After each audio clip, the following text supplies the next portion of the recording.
Senhor presidente, senhores senadores, meus cumprimentos aos senhores Otávio Damasio e Tony Volpou. Eu ia situar minhas três perguntas exatamente na questão da autonomia, do câmbio e das metas de inflação. Mas eu vou me dar por satisfeito em relação à questão da autonomia, porque já foi amplamente colocado aqui por vossas senhorias. Bom, um tema recorrente nas últimas décadas do Brasil são a elevação das taxas de juros básicas, que estão sempre entre as mais altas do mundo, o que gera considerável custo fiscal, desestimula os investimentos privados e valoriza a taxa de câmbio. As explicações para tal fenômeno, como normalmente acontece, são muito amplas e divergentes. A pergunta, então, é: a que fatores os senhores atribuem o fato das taxas de juros básicas no Brasil serem tão altas? Segundo, após o Plano Real, tivemos um rápido período de metas de expansão monetária.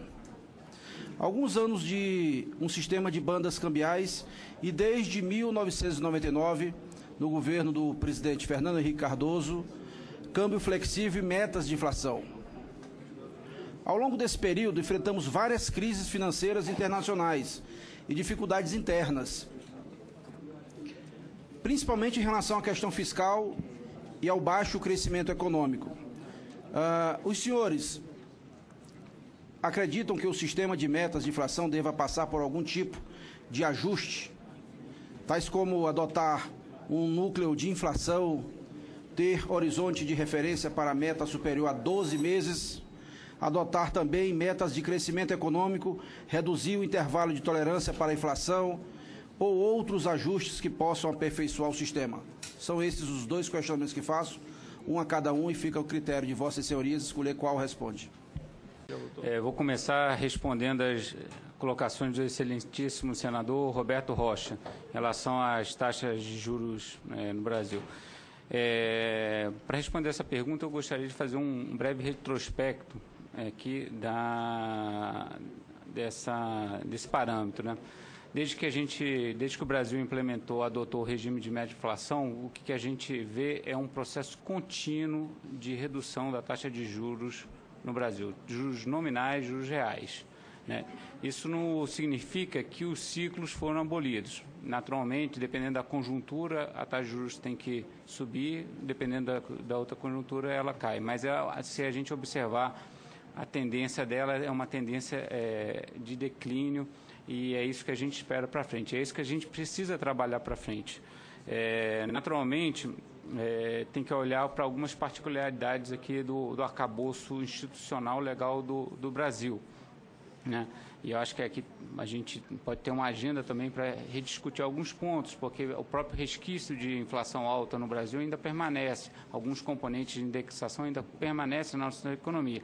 Isso dificulta um pouco o processo de uma convergência mais rápida, mas eu acredito que a gente está no caminho certo. E aí eu já parto para a segunda colocação do excelentíssimo senador Roberto Rocha sobre o sistema de metas, sobre o regime de metas, sobre mudança. Eu, particularmente, sou da opinião que o regime, da forma como está, ele está funcionando muito bem. Aperfeiçoamentos no futuro podem ocorrer?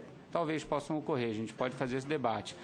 Mas eu acho que seria salutar, e aí é uma opinião pessoal minha, nós convivemos ainda com esse modelo como está por mais algum tempo, até ele efetivamente se consolidar. Como eu afirmei, ele é simples, transparente, fácil aferição e tem flexibilidade também para absorver choques externos, choques de oferta ou choques de demanda. Então, na minha opinião pessoal, eu acho que o regime de metas é o regime adequado no âmbito da política monetária brasileira. Obrigado, presidente. Começando pelas indicações do excelentíssimo senador Roberto Rocha, eu acredito que talvez uma das principais razões que o Brasil tem uma taxa de juros real bastante alta, na verdade, é a falta de poupança. Nós, como país, temos uma taxa de poupança muito baixa. Isso é claro quando a gente analisar a economia brasileira em relação a outras economias emergentes. Eu acho que isso tem uma fortíssima contribuição a elevar a nossa taxa de juros real. Então, tudo que pode ser feito, e aí uma agenda bastante ampla, que certamente envolve o Congresso Nacional e o Senado, para aumentar a taxa de poupança, eu acho que será um elemento crucial para baixar a taxa de juros real. Em relação ao sistema de metas, eu diria que várias dessas ideias podem ser debatidas, mas devemos perceber e realizar que o sistema atual já é flexível. E o exemplo disso é que o Banco Central está fazendo neste momento. O Banco Central determinou que quer levar a inflação ao centro da meta no final de 2016. Então, portanto, aceitando a situação econômica que o país está enfrentando, já conseguiu definir uma meta temporal que cabe à situação. Esse é exatamente o tipo de flexibilidade que o sistema já tem e eu acho isso bastante adequado.